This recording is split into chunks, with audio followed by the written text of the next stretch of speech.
Hello and welcome to the Art of Confident Driving. My name is Liz Lafferty. I'm your host and I've had the pleasure of teaching people how to drive since 1997. Now, the question of the day is, what makes us confident? I ask the question a fair bit and I often get some interesting answers. I'll give an example. So I often have parents phone me to book in a lesson for their child, and they will say, yep, I've taken them on the motorway and they're very, very confident behind the wheel. And my mind immediately goes, that's interesting.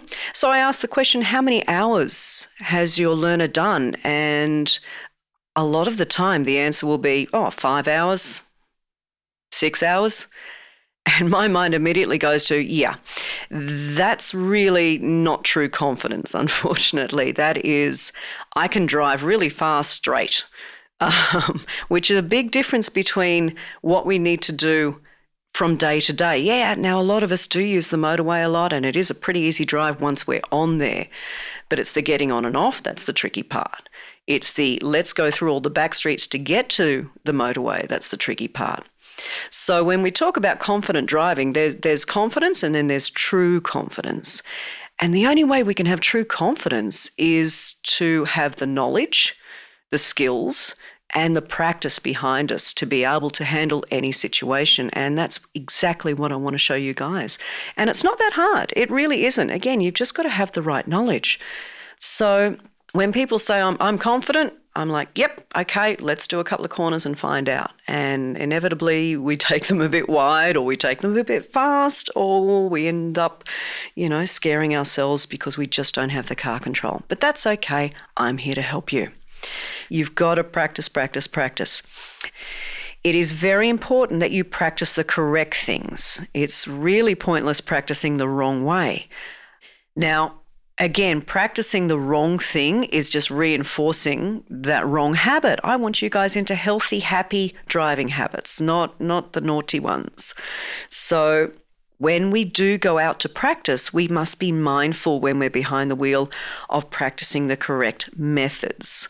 We don't want to get lazy because, trust me, come test day, you're under the pressure, you're going to fall back on whatever habit you've been practicing. So you want to practice the correct way. Now, I know that you're going to feel so much happier and more confident when you use my methods, as I have been perfecting them for years.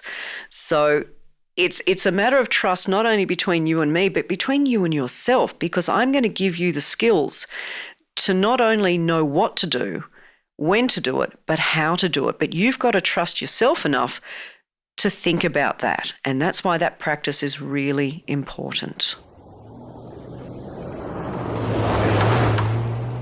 When it comes to practice, a lot of parents think it's a good idea to just go out for a drive.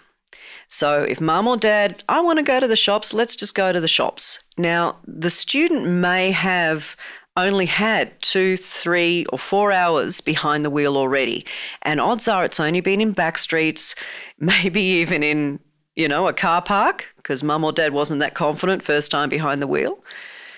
So when they're then put in the situation of having to go to the shops from home, there are times when you will need to be lane changing, you will need to be parking, you will need to be dealing with roundabouts, you will need to be dealing with traffic lights and other traffic.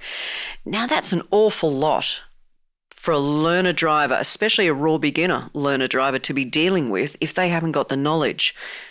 A lot of parents, myself included, we are time poor. So it's kind of like, we just want to knock that off if we can do a few minutes. That'll add up in the 100 hours, which most of you will have to do to pass your test. So the problem with that is when we take them into situations that they're not ready for, they get scared. And I'm not going to lie, they don't tell you guys. They tell me. Next time I see them, they get into the car and they're looking quite nervous. I'm like, what's wrong? And they say, Mum made me go on the M1 the other day. Or Dad made me go into the really busy car park. And they won't tell you. As your child, they don't want you to be disappointed. But I can see straight away, my goodness, that poor kid, they're so uncomfortable. But they just didn't want to disappoint Mum or Dad. So I would suggest any parents or supervising drivers out there, please guys, don't be in a rush to get those hours up. They've got a whole year they've got to do those hours in. So if we can just take it one step at a time, get them confident in the back streets, then make your way into light traffic, then make your way into medium traffic. Get them used to roundabouts, get them used to traffic lights. Then we start worrying about the manoeuvres like the parking. Parking is pretty complex. It does require a lot of car control. So, even though they've been watching us for many, many years, doesn't mean they've absorbed what we do as experienced drivers. They are still new. They are still novice. Think about those gorgeous little kids back when they were toddlers. When we were teaching them how to use cutlery, did we give them the sharpest knife in the drawer?